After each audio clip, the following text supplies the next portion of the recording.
मिरज सांगली रोडवर मध्यरात्रीचा थरार, वेगाच्या अंधाधुंद शर्यतीत 21 वर्षीय युवकाचा दुर्दैवी मृत्यू। मिरज सांगली रोडवर मध्यरात्री भीषण अपघात घडून आला। एक तरुणाचा जागीच मृत्यू झाला असून त्याचा सोबती गंभीर जखमी झाला आहे। ही दुर्दैवी घटना रविवार दिनांक 19 ऑक्टोबर रोजी पहाटे 2:30 वाजता घडली आहे। मृत युवकाची ओळख विश्वजित दिलीप नाईक, वय वर्ष 21, राहणार डी मार्ट पाठीमागे सांगली अशी झाली आहे। तर त्याचा सोबत गाडीत बसलेला व्यक्ती गंभीर जखमी असून त्याच्यावर उपचार सुरू आहेत। पोलिसांकडून मिळालेल्या माहितीनुसार आरोपी चालकाने अतिवेगाने 4 व्हीलर चालवताना रस्त्याच्या परिस्थितीकडे दुर्लक्ष केले।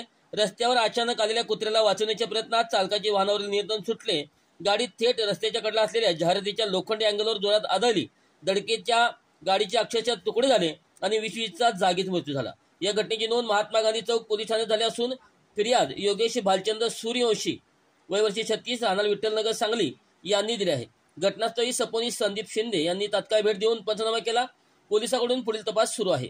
वेग, बेफिक्री आणि निष्काळजीपणामुळे पुन्हा एकदा तरुणाचा बळी। नजीकच्या परिसरात या अपघाताने खळबळ उडाली असून नागरिकांनी बेफिकीर वाहन चालकावर कठोर कारवाई करण्याची मागणी केली आहे। अशाच बातम्यांसाठी आमच्यासोबत कनेक्ट रहा। चांग भलं न्यूजला लाईक करा, शेअर करा, सबस्क्राईब करा व कमेंट्स करायला विसरू नका।